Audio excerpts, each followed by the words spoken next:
todos com a graça e a paz do Senhor Jesus, amém? Amém. Amém. Pastor Anabir aqui para fazer uma oração iniciando os nossos trabalhos, né? 2023, vamos servir ao Senhor ainda com mais intensidade, com mais amor. Graça e paz, irmãos, a todos. Amém. Vamos orar e pedir a Deus direção para essa reunião. Agradecer pelo café, muito gostoso, saboroso, né, pastor Murilo? É uma bênção. Senhor, nosso Deus, nosso Pai. Toda a honra, toda a glória vai ser jantada ao Senhor. Só o Senhor digno toda esta honra. Ó Deus, abençoa cada pastor aqui presente que vem, ó Pai, cultuar o teu nome aqui, tratar de assuntos concernentes a sua causa, que nós possamos fazer tudo para a honra e glória do teu nome. Abençoa o servo desta igreja, o pastor Márcio Siqueira. Dá a ele cada dia condição, Pai, para poder dirigir esse ministério nessa igreja de verdadeiros adoradores. E que essa igreja possa ser uma igreja ganhadora de alma. Ó Deus, muito obrigado por existir essa igreja nesse local, nesta rua, Avenida João Gomes.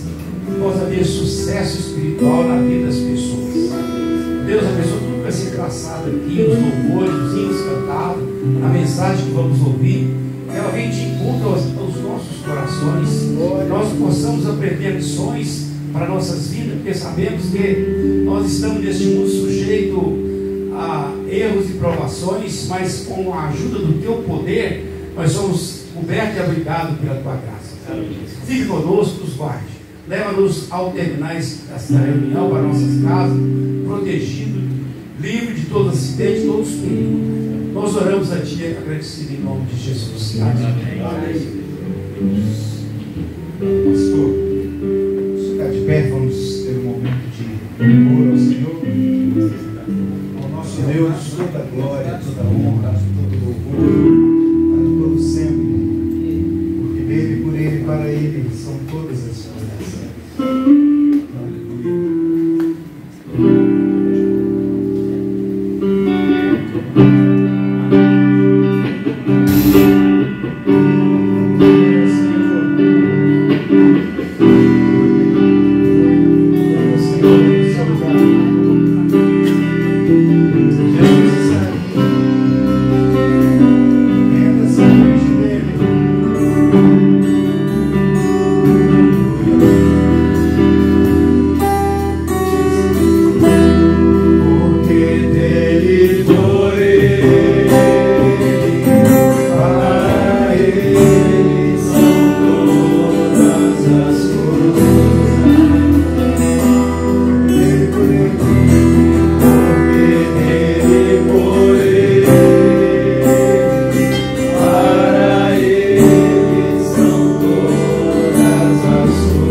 Jesus.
Ele é exaltado, o Rei exaltado, na terra, no céu, em todo lugar.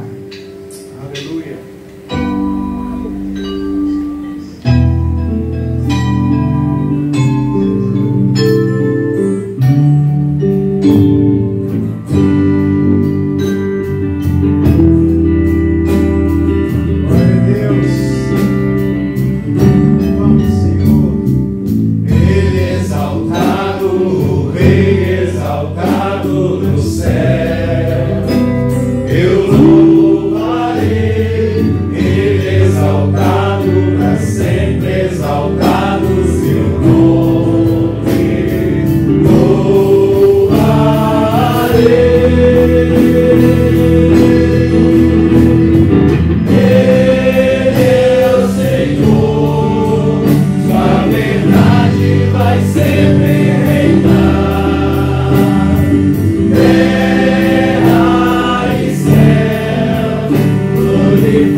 Neste momento, ó Pai querido, em que aqui estamos, para juntos glorificarmos o nome do Senhor, amém. Agradecidos, ó Deus, pela presença do Senhor com cada um de nós, amém. Obrigado. Queremos te pedir, ó Pai Santo, que o Senhor abençoe poderosamente esta reunião, amém, de pastores esses que aqui estão para te glorificar, para te exaltar, para tratar de assuntos concernentes à causa do Senhor.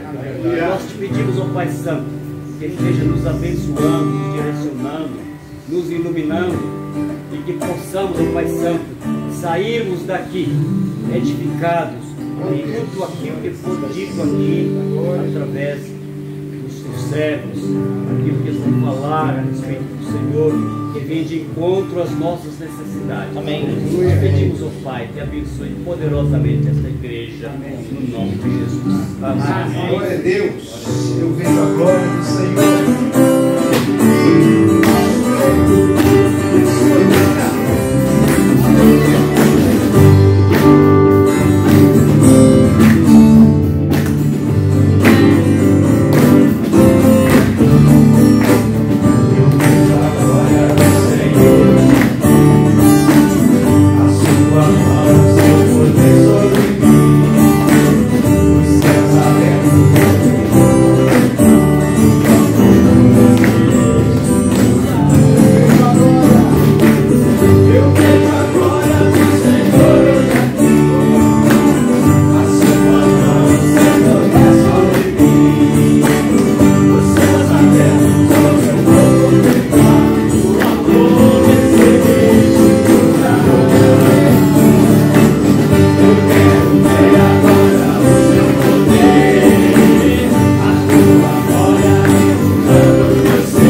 seu poder, a tua glória inundando meu ser. Vou levantar as mãos e vou receber, vou louvar o teu nome. Eu quero o seu poder, a tua glória inundando meu ser. Vou levantar as mãos e vou receber, vou louvar o teu nome.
Bom dia, caros irmãos, colegas.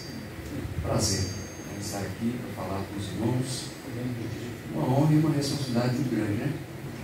Eu poderia estar tranquilamente sentado aí e ouvir com o coração totalmente aberto qualquer um dos colegas aí que pudesse falar. Mas Deus permitiu, né, que estivéssemos aqui nessa manhã.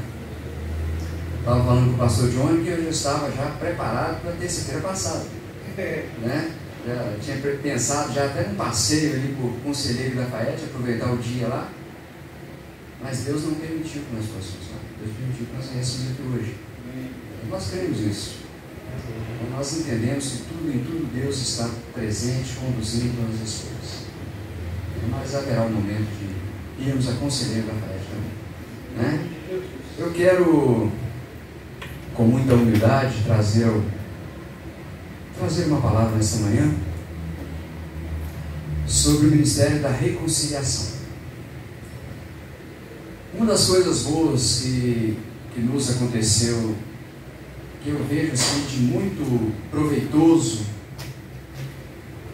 para mim foi um grande presente de Deus ter a oportunidade de estar ali na Faculdade Batista para fazer teologia, foi que a gente viu muita coisa diferente, muita coisa boa e muitos bons palestrantes, né? A gente teve muita coisa boa e eu guardei alguns materiais e eu quero nessa manhã, nessa palavra aqui, talvez aí o Luiz, o Júlio, meu caro Júlio aqui, talvez mais alguns colegas vão lembrar dessa palestra. Pastor Josué Melo Salgado, ele nos trouxe um dia uma palestra lá sobre o Ministério da Reconciliação. E eu fiquei com este material. Então, a base da nossa palavra nessa manhã parte deste material que o pastor Josué nos disponibilizou. E é um material muito rico, é claro que aqui eu tentei extrair pontos principais para a nossa reflexão nessa manhã, é um material grande, né, mas eu entendi como muito, primeiro foi muito proveitoso para mim, né, Deus me incomodou muito com essas coisas, eu fiquei com isso na memória. Logo quando o pastor Márcio disse que eu falaria na primeira reunião, já veio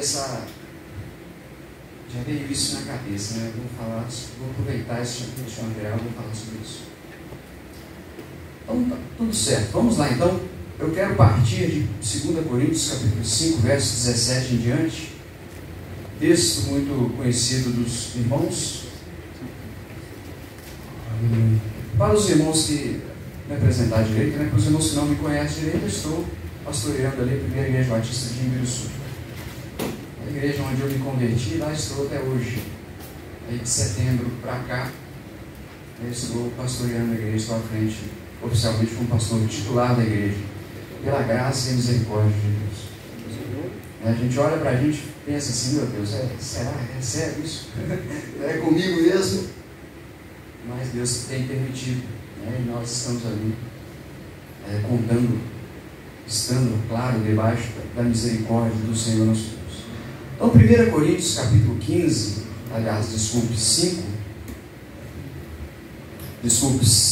Coríntios 5, 17, até o verso 20 nós vamos ler, e depois Mateus, capítulo 5, versos 23 e 24.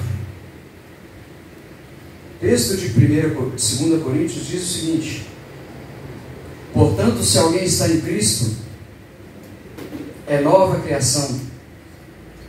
As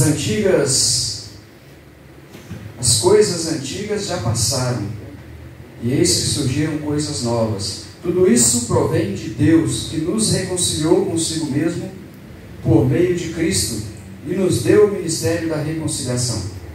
Ou seja, que Deus em Cristo estava reconciliando consigo o mundo, não levando em conta os pecados dos homens, e nos confiou a mensagem da reconciliação. E aí o texto de Mateus, capítulo 5.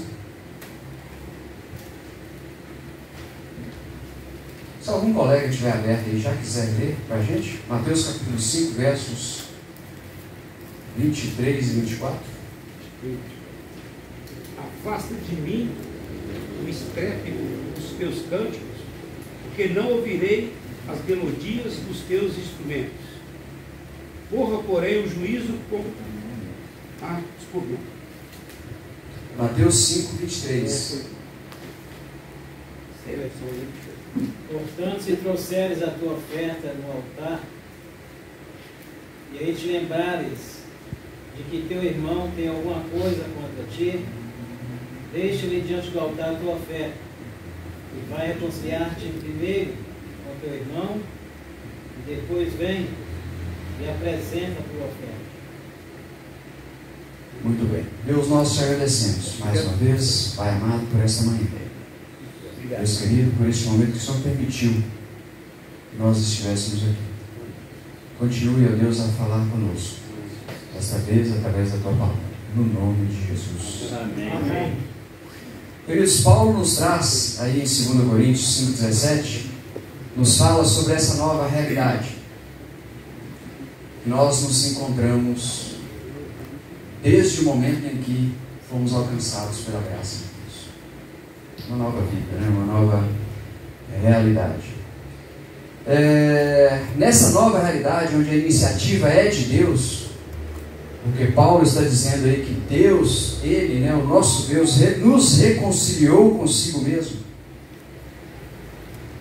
através de Cristo. Não bastasse essa realidade fosse já maravilhosa demais para a gente, para a nossa pequena compreensão, não bastasse isso já fosse assim suficientemente bom, ele ainda diz nesse verso que ele nos deu este ministério. Então Deus em Cristo Jesus, Ele nos reconciliou consigo mesmo, na iniciativa de Deus, e nos trazer de volta. Mas isso não basta, Ele também colocou em nós, nos deu a palavra da reconciliação, Ele nos deu a condição, trocando em miúdos aí, a condição de trazer pessoas também a reconciliar-se com Deus. Levar pessoas também a esta reconciliação com Deus. Outro texto muito interessante foi esse que nós lemos, sobre o tema da reconciliação em Mateus 5, 23 e 24. Onde Jesus vai advertir que, se você souber que o seu irmão tem algo contra ti, você deve deixar ali a sua oferta, antes de ofertar, e acertar as coisas com o seu irmão. Aquele texto aqui vai falar de reconciliar-se com o seu irmão enquanto está no caminho com ele. É interessante isso, né? Porque enquanto nós temos oportunidade, enquanto nós estamos aí na caminhada, Deus nos dá essa oportunidade de reconciliação. Não somente fomos reconciliados, mas Ele nos dá a oportunidade de também reconciliarmos. Aliás, essa é uma recomendação, que nós façamos isso constantemente, reconciliando-nos com os nossos irmãos. Duas palavras muito instrutivas para nós, que nos impele a buscar a reconciliação sempre. A primeira fala da obra da reconciliação de Deus em nós, e a segunda fala de realizarmos então esta obra em busca, ou seja, eu busco a reconciliação com o meu irmão. Agora, acontece muitas vezes que a realidade às vezes não se apresenta dessa forma, tão simples assim, né? Às vezes a realidade da reconciliação não é tão simples assim. Esse é o desejo do nosso coração, caminhar em paz com todas as pessoas, com os irmãos. Mas é uma realidade que às vezes se mostra um tanto quanto complicada. Na prática, nem sempre é isso que acontece. E aí nós podemos compreender que não é Deus que falhou na sua palavra. Às vezes é nós, aliás, às vezes não, via de regra, nós falhamos em cumprir a sua vontade. Nós, servos de Deus, de uma forma geral. Deus não falha na sua... A receita de Deus para o bom andamento da comunhão dos seus servos não é uma receita que falha. Ele dá as diretrizes, e se nós conseguirmos seguir essas diretrizes debaixo da orientação do Espírito Santo de Deus, nós teremos muito mais sucesso na caminhada com Cristo, com Deus, do que se fizermos o contrário. Mas a palavra de Deus ela não falha. Via de regra nós falhamos. Mas quando não é possível essa reconciliação, essa também é uma realidade. Porque a Bíblia também vai dizer que quando estiveres em vós, tende paz com todos os homens. Às vezes a reconciliação não é possível, e não é porque nós não queremos, porque não está em nós, a condição não está em nós de reconciliação.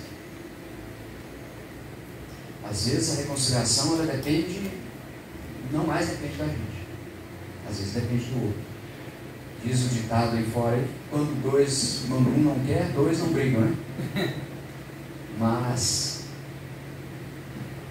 aí às vezes nós dependemos da outra parte para querer essa reconciliação.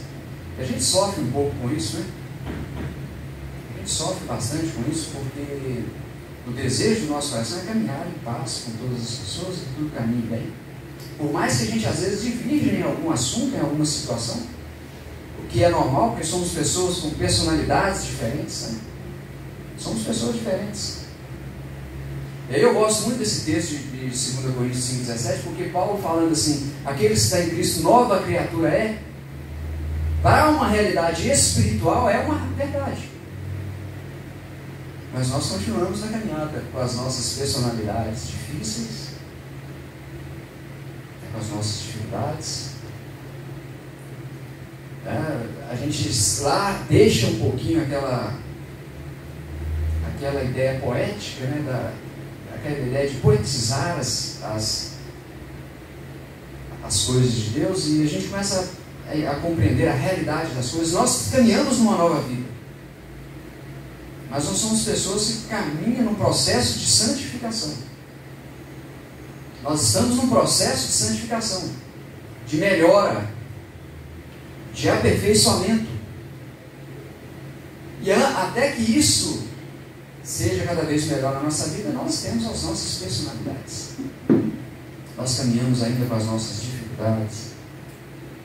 E nós lutamos, às vezes, para vencer essas dificuldades, para cumprir os propósitos realmente de uma nova criatura. E nós sofremos com isso, porque o que nós queremos é caminhar realmente de uma espiritualidade mais profunda com Deus. E o que eu faço? Meu Deus, muitas vezes a gente se encontra fazendo esse tipo de pergunta. O que eu faço? Diante dessas realidades que nos apresentam, quando nós nos colocamos, às vezes, nós nos encontramos muitas vezes incapazes diante de situações, a gente fica se perguntando: o que eu vou fazer? O que eu faço? E a gente se sente às vezes muito pequeno diante de tudo isso. E aí a gente fica buscando respostas. Talvez já passou pela sua cabeça, talvez já passou pela cabeça de alguns dos colegas aqui, deixar a igreja devido aos problemas que os colegas enfrentam, devido aos conflitos. Às vezes já passou pela cabeça dos colegas, falar: não está dando aqui para mim, eu já não vou mais caminhar. Muitos conflitos, muitas dificuldades. E é comum aparecer, vir à mente este pensamento. Surgem perguntas como: será que o Senhor me chamou mesmo para o ministério? Eu confesso para os colegas que eu ainda não me fiz essa pergunta. Essa não, mas eu já fiz outras. Eu coloquei diante de Deus e falei: Senhor, será que o Senhor tem certeza? É eu mesmo? Se eu tenho certeza que... É até interessante a gente perguntar para Deus se Ele tem certeza, porque Deus sabe todas as coisas, Deus tem o conhecimento de todas as coisas. A gente não sabe nada além daquilo que está diante do nosso entendimento, mas Deus sabe lá na frente. Mas eu já me perguntei: será que eu mesmo, olhando para a minha incapacidade, diante de uma obra tão grande, tão majestosa, né? Mas são perguntas que a gente faz. Aí o autor, o pastor Josué, ele usa um exemplo tirado do livro de Alfred Poyer, na introdução do seu livro Guia Bíblico para a Solução de Conflitos na Igreja, o Pastor Pacificador. Esse livro está disponível lá na editora Vida Nova. E ele diz assim: o motivo que leva muitos a entrar no pastorado é Cristo. E o motivo que leva muitos a deixar o pastorado são os conflitos, são as dificuldades que se apresentam. E muitas vezes, a maioria delas, depois de um certo tempo de caminhada, depois de um certo tempo de luta, de tentativa de solucionar, de resolver questões.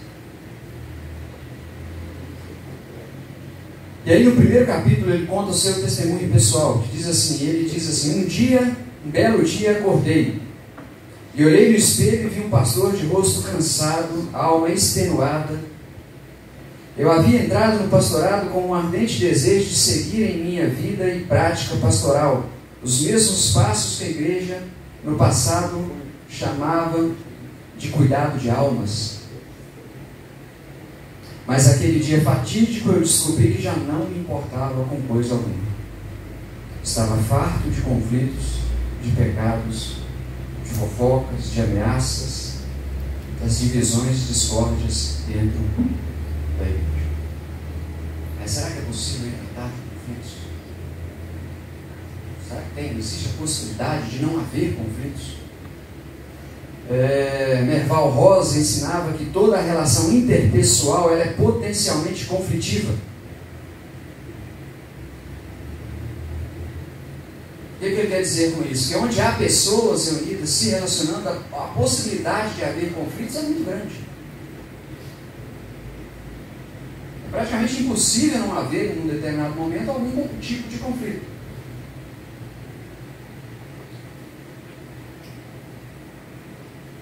Aí diz: por isso não é de se estranhar que a convivência na igreja produza conflitos interpessoais. Entretanto, a existência de conflitos na igreja, mal ou não resolvidos, é sinal de que ainda não compreendemos a verdadeira natureza da igreja. Paulo, escrevendo aos Coríntios, capítulo 1, versos 6 e 7, Paulo fala sobre demandas na igreja de Corinto.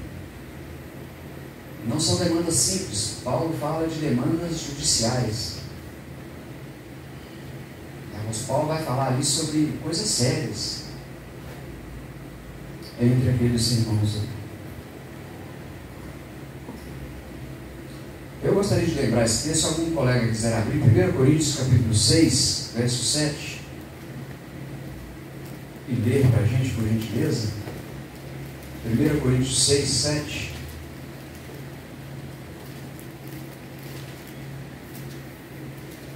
O simples fato de moverem ações uns contra os outros já é completa derrota para vocês. Por que não preferem sofrer injustiça? Por que não preferem ficar com prejuízo? Esse texto é muito interessante, porque muitas vezes esse conceito de não aceitar o prejuízo, ele pode caber na esfera da sociedade comum aí fora.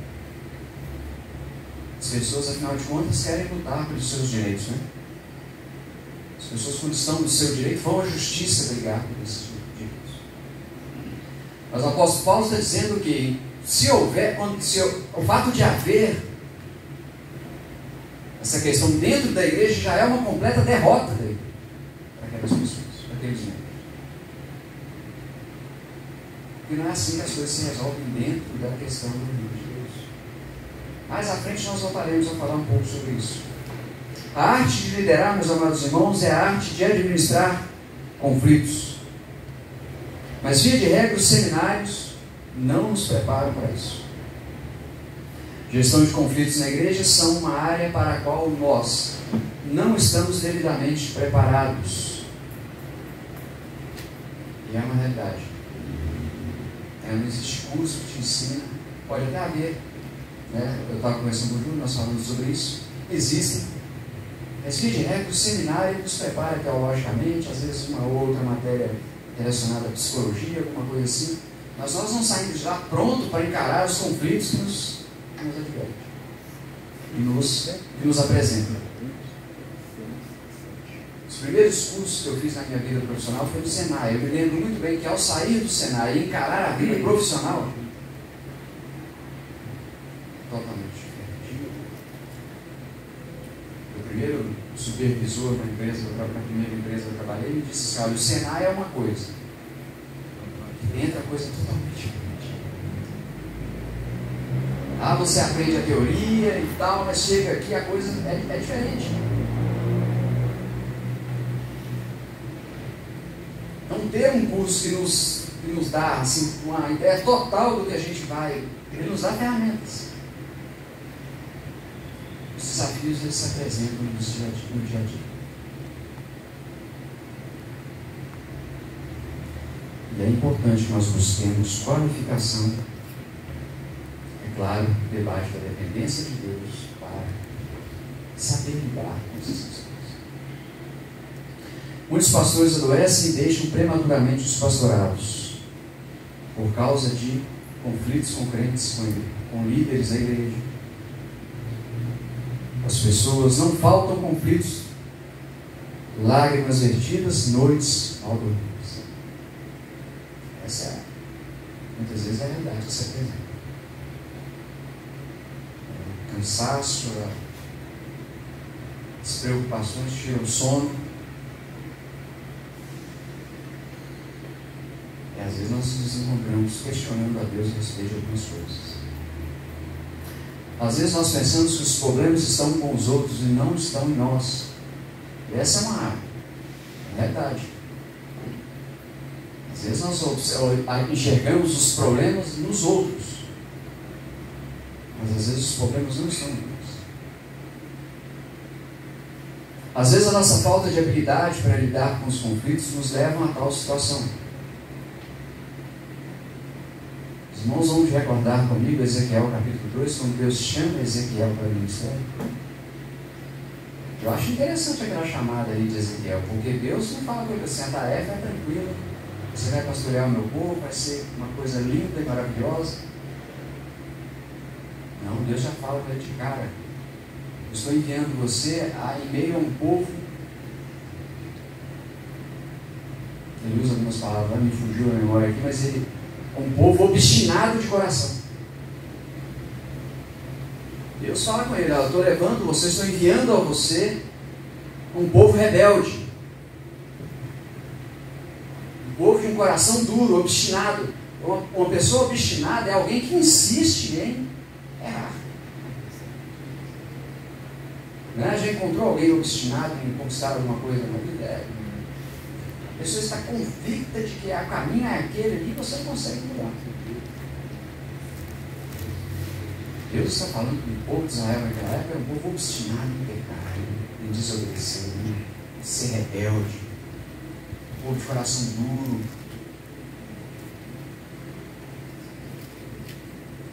É interessante essa chamada de Ezequiel. Serve para a gente pensar um pouco sobre, muitas vezes, essa realidade que nos apresenta. Nós devemos buscar, meus amados irmãos, trabalhar as nossas habilidades. Cursos, treinamentos, seminários, mentorias. Eu estava ouvindo esses dias, eu gosto de relembrar essas coisas. Eu estava ouvindo a Academia Pastoral de 2017, ali com o pastor João Emílio Montes Pereira. Glória. Teve lá também o pastor Irã Pereira de Azevedo. Como a gente aprende? Como a gente aprende com as experiências vividas, e a gente percebe que a gente está no mesmo barco,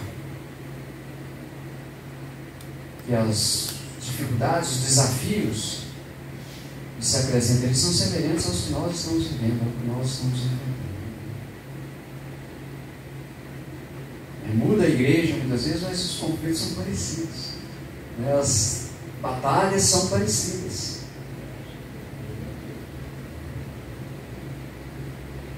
Como nós podemos ouvir palavras confortadoras aos nossos corações, palavras exortativas? E como nós precisamos das palavras exortativas? Ouvindo ali aqueles pastores ali, quantas recomendações, como Deus puxa a nossa orelha, muitas vezes a gente fala que coisa boa, graças a Deus por ter ouvido isso. E a gente vai aprendendo. Vai aprendendo, vai crescendo, vai amadurecendo, nós vamos aprendendo a lidar melhor com as coisas.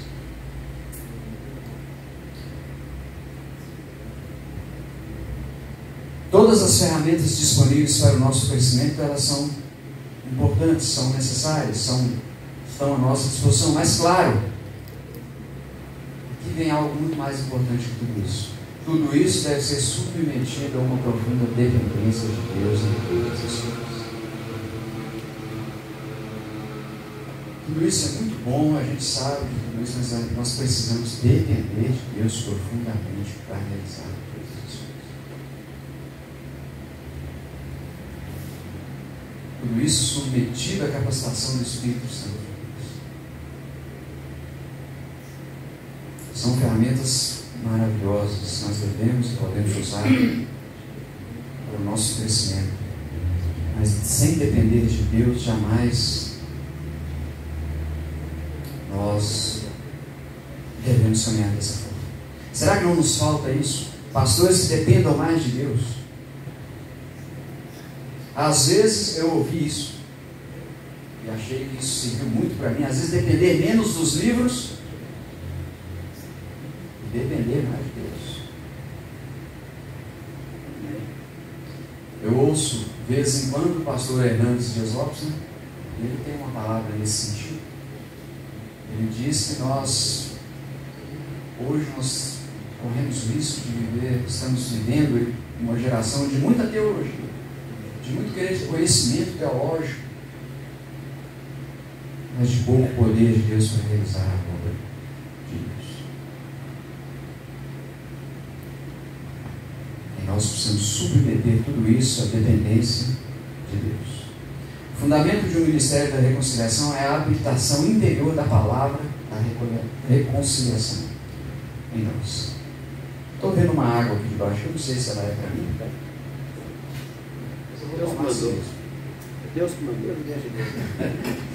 Água aqui. Pode beber que está abençoado.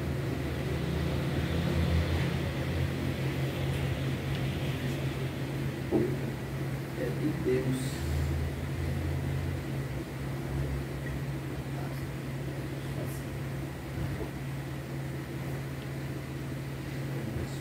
Deus pôs dentro de nós a palavra da reconciliação, o logos da reconciliação.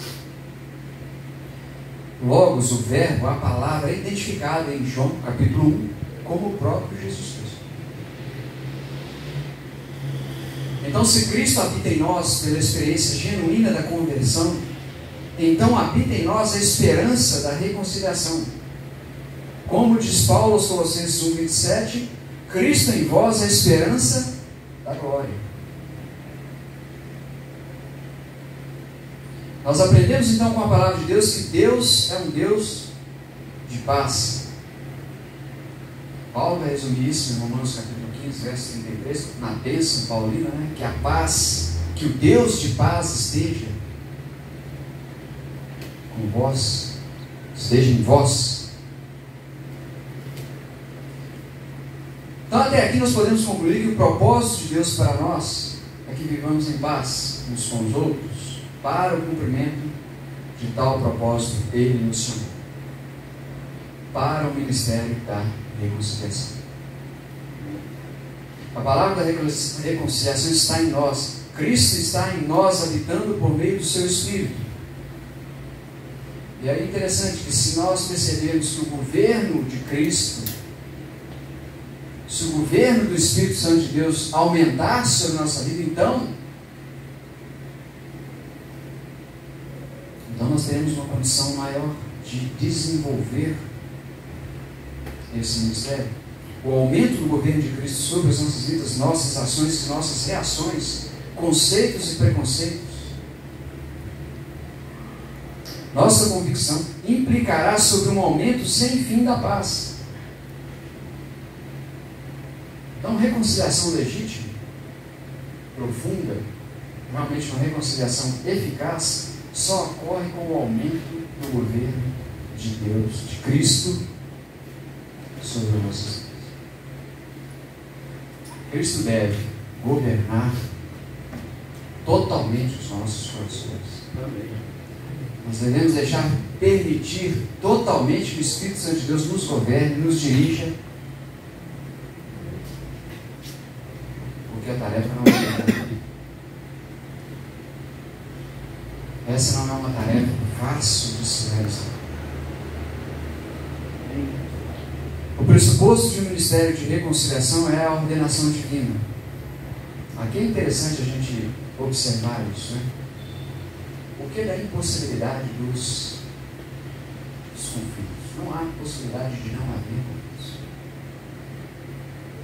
O pressuposto de um ministério de reconciliação é a ordenação divina. Ou seja, é a ordem de Deus que haja inimizade entre as obras da luz e as obras das trevas. Então é a ordem de Deus que haja inimizade entre as obras das trevas e as obras da luz.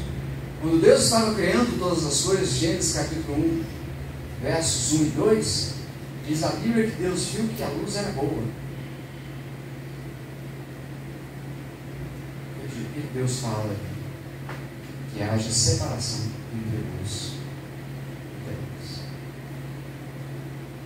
Acontece que o conceito de luz e trevas na Bíblia não é simplesmente um conceito, não é puramente um conceito material.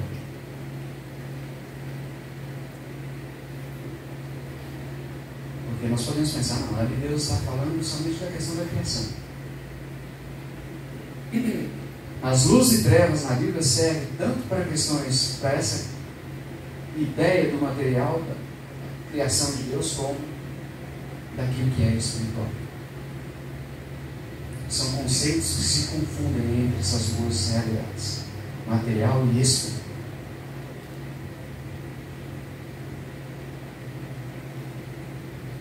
Porém, inimizade entre ti e a tua descendência, e a descendência da mulher. Gênesis 3:15.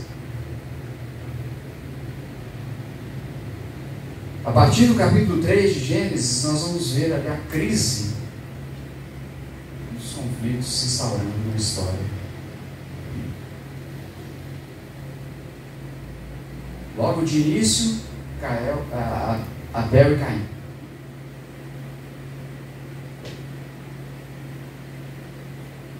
E o assassinato de um dos filhos.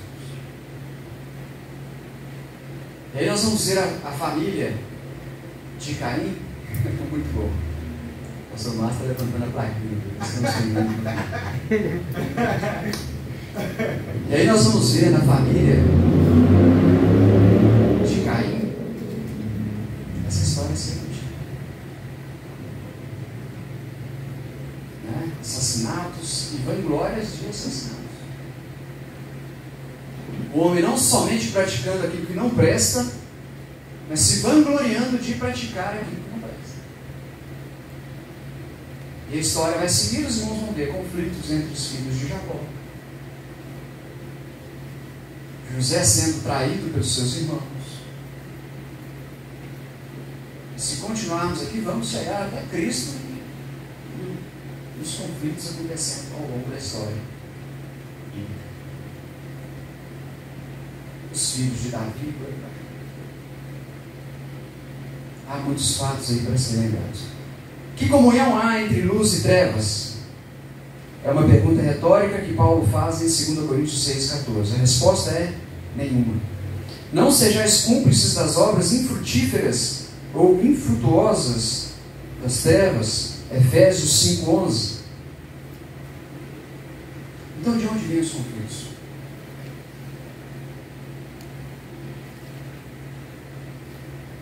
Tiago nos dá um exemplo, no capítulo 4 de Tiago. Não vem porventura dos nossos membros que guerreiam e tal.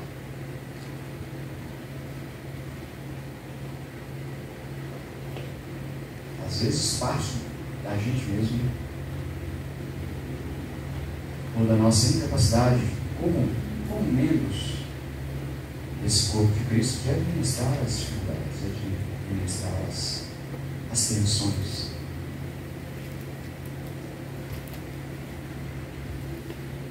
Nós precisamos depender mais de Deus. E olhar para nós mesmos e, às vezes, e muitas vezes a gente tentar entender se realmente a gente não está errando em alguma coisa. Mas é impossível nós percebermos aqui todos os exemplos da Bíblia que não haja conflitos. A grande questão é como nós reagimos às dificuldades, às lutas que estão por vir. O conflito vai haver, há separação. Deus separou luz e trevas. E aí nós vamos perceber que muitas vezes os conflitos eles surgem porque nós estamos tentando unir o que Deus separou.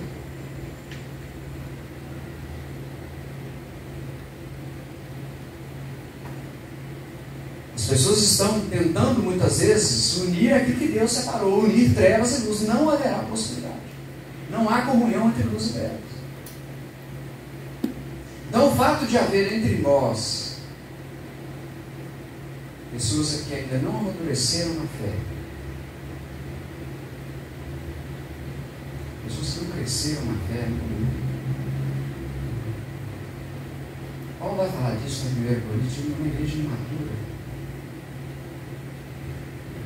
e irresponsável nos seus relacionamentos com Deus.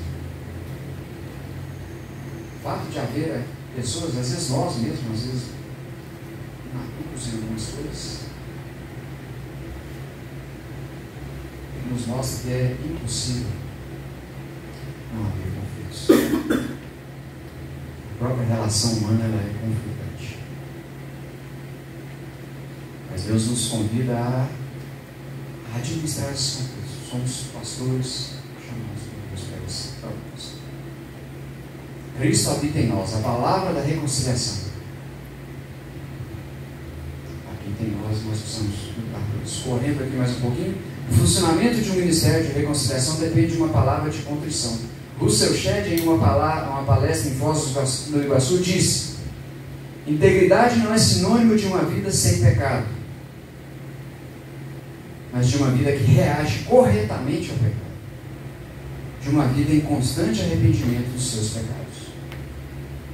Então nós falamos em integridade, parece alguém que é perfeito, né? Está blindado de errar, de falhar.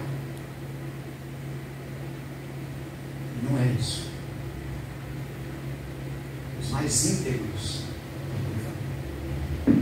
também erram, também pecam. Mas como nós reagimos a isso é que interessa. Como nós reagimos às nossas dificuldades é que interessa. Qual é o padrão? A reconciliação entre os homens tem o seu padrão na reconciliação entre o homem e Deus.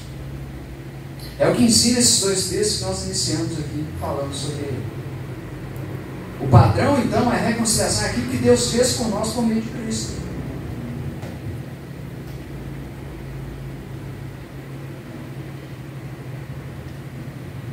A reconciliação entre os homens tem o seu padrão, a reconciliação entre o homem e Deus é o que nos ensina esses textos que nós lemos. 2 Coríntios e Mateus 5. Se a reconciliação entre Deus e o homem tem no arrependimento, contrição, sua base e pressuposto, podemos afirmar que só há verdadeira reconciliação onde há um coração contrito. Um coração realmente voltado para isso, disposto a isso. Um coração aberto para a reconciliação. É por isso que essa palavra de Paulo, lá aos Coríntios, falando que haver demandas judiciais entre eles era uma completa derrota, porque, meus irmãos, métodos jurídicos, a justiça comum, ela não resolve o problema entre crentes. Ela não resolve problemas de ordem espiritual. Por isso que é diferente, por isso que o Paulo está falando assim, é uma completa derrota para vocês levarem isso a ferro e fogo, irem à justiça uns contra os outros. Porque é uma questão que pode até reparar algum dano físico, patrimonial, alguma coisa desse tipo, né, na esfera humana, mas não faz com que as pessoas reconheçam os seus pecados e consertem suas vidas. Por isso a gravidade do que Paulo está dizendo.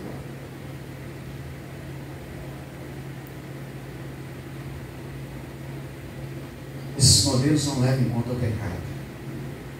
Eles têm o foco na resolução imediata do problema. Eles não trabalham a transformação de pessoas e relacionamentos. Obrigado.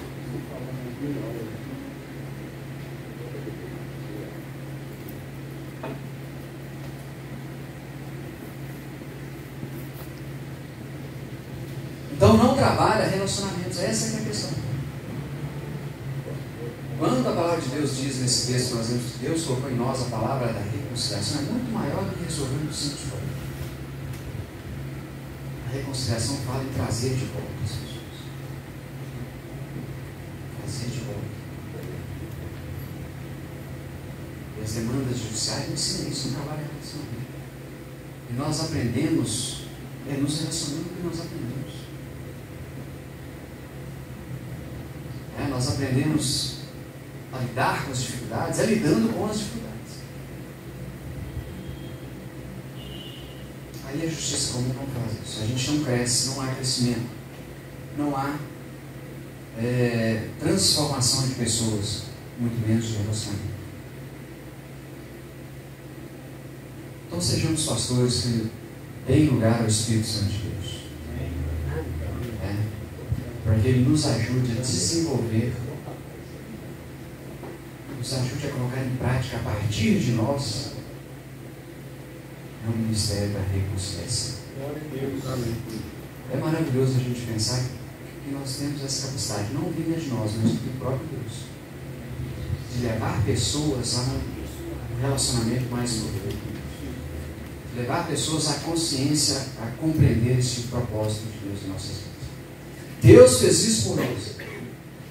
Ele nos reconciliou por meio de Cristo, consigo mesmo, por Cristo.